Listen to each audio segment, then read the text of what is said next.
Yeah, I just see it as the natural progression of the company. As you Mm, said, there's different things that change all the time. yeah. So you've just got to roll with that. And, being a family-owned company, you're able to adapt and change fairly quickly, Mm. which is good.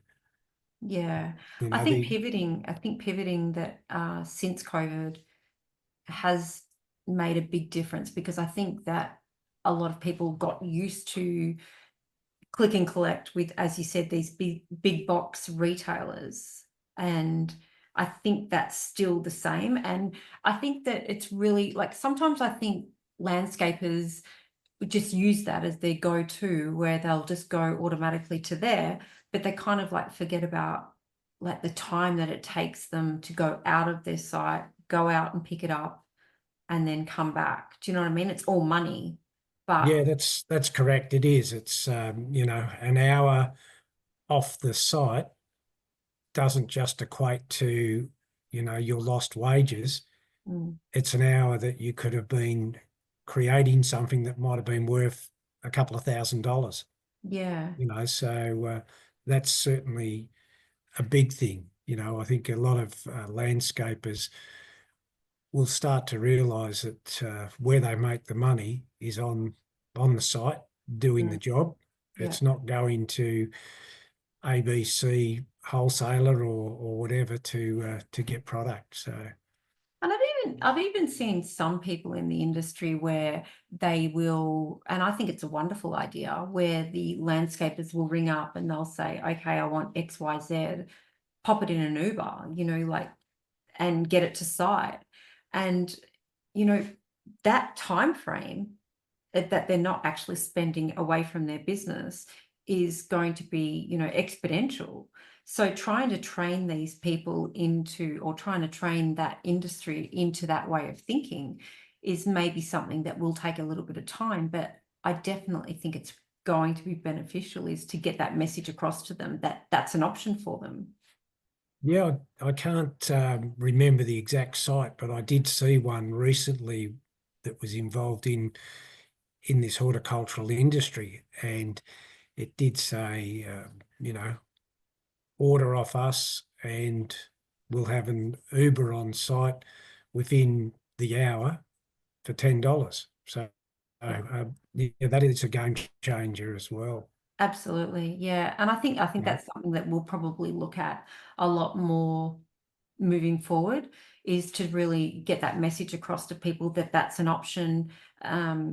Sort of trying to get them to understand that is going to be a little bit hard, but I think that's just where building the relationships with these people or these groups of people, like it's not necessarily just landscapers, it can be, the nurseries as well, especially if they've got clients that are waiting for stock to come in. It's definitely, there's definitely a lot of options, and definitely a lot of like growth factors that I think that the industry can move with. And I think it's going to be interesting to see what happens with the whole industry long term. Well, a lot of the big box people tend to go for their own branding, or they'll have unique sizes or unique packages. Mm, So, when you look at the 10% price match guarantee, it doesn't really matter because they'll have a 2.5 litre product, whereas everybody else will only have a 2 litre. So right. they never have to really get to a price match guarantee. They'll have a different type of wheelbarrow or whatever. Yeah. And that's But interesting, isn't it? That they don't actually have to do that price guarantee because they do have different products. So I don't know if that's like kind of misleading or it's smart. It's kind of, it's definitely smart, I think. yeah. That's how it goes. But it also gives the opportunity for the smaller retailer that they don't have to be the same price. Mm, Um, they don't have to compete level playing field, say price for price. They've got to get their expertise out there, or their customer service or whatever they offer, uh, mm. to be that alternative to the big box retailers. So we won't talk margins, but have you like specific margins, but have you noticed over your time that the margins have dropped or stayed the same percentage wise? They've been fairly constant. Mm. The only thing that sort of mucks it around a little bit is if you do a lot of importing, because of the way the dollar fluctuates, and then different aspects that are going on, like wars in Ukraine and Yeah. those at the moment. As a wholesaler, you can't change price as much as you need to when you're locked into contracts with people. Mm. So, if you were an importer and you were supplying to a lot of the big box retailers, I think you would see massive changes in your profit margins.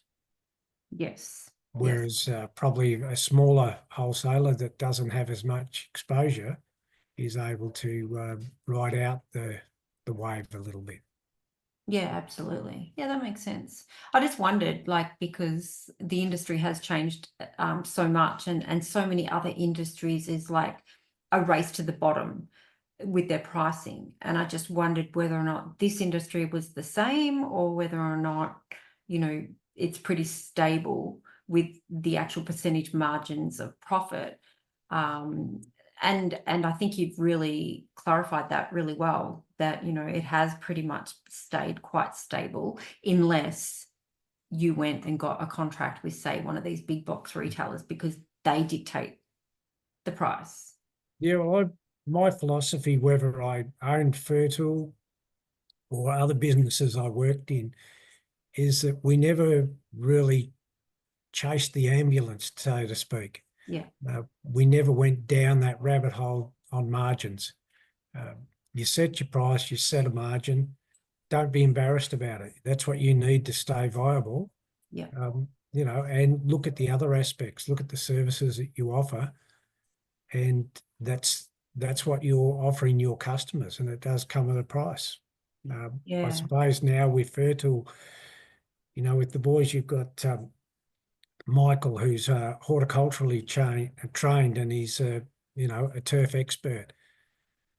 Scott's got 25 years sales and marketing experience. Yeah. There's good aspects on that they can then pass on to their own customers.